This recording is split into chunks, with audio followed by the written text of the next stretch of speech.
money or not. Whatever street tribe they're associated with. Vermont is God's sake, and then the one struggle, one people, man. Power to the people, man. Power to the people.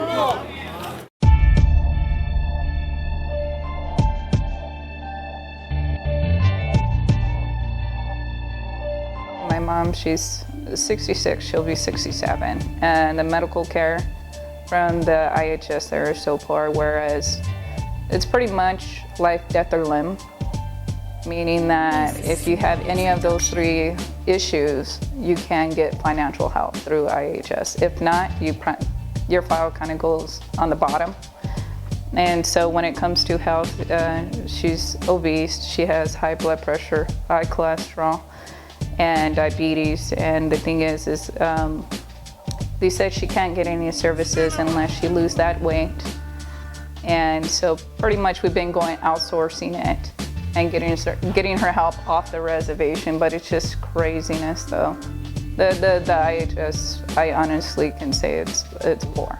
I think it's important to recognize the history, in the context of colonization. We look at the tools of genocide, or the tactics of genocide, we look at the tactics of slavery, and we look at where the police come from and what they represent within that structure. And it's fundamentally the enforcement of imperialism. So when we're talking about, these the traditional lifestyle and indigenous ways of life and our defense of Mother Earth against resource extraction, we recognize the police are there to protect the interests of the corporations and not us. They're there to protect the interests of the state, which fundamentally is based upon the theft of our land and the exploitation of the resources of Mother Earth and our bodies. And so to be indigenous is to be criminal when you're in opposition to colonization.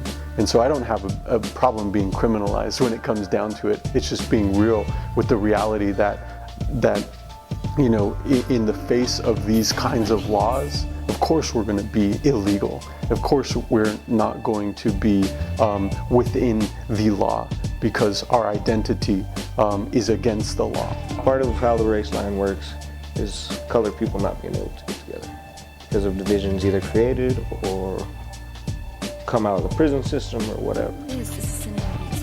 So in order to, in 25 more years, Latinos will be the majority in this country. If the white ruling class wants to maintain its power, it has to ally itself with the next up-and-comers, right? And that would be Latinos. The best way to do that historically has been to do what? Has to erase people's history and replace it with what you want them to think they know. And in doing that, you accomplish two things. You have an ally and you also maintain the race line that is still in place right now. And in fact, you enhance it. Because there is a line, and a lot of it has come out of the prison system. Why Black and Latinos don't organize together, why the communities, why gangs go after each other because they're Black and Latino. And if you maintain that, you maintain capital in its present form, which is old white money. We have enriched these corporations, these private companies that then contribute to the political campaigns of all of these politicians, and then they're beholden to these economic interests. And then thirdly, really, we've created, even though we call it the southern border here, we've created like a northern front for all of Latin America. And poor Latin America, because we address Latin America with the two monsters that you just discussed, which is economic free trade policies that are devastating those countries.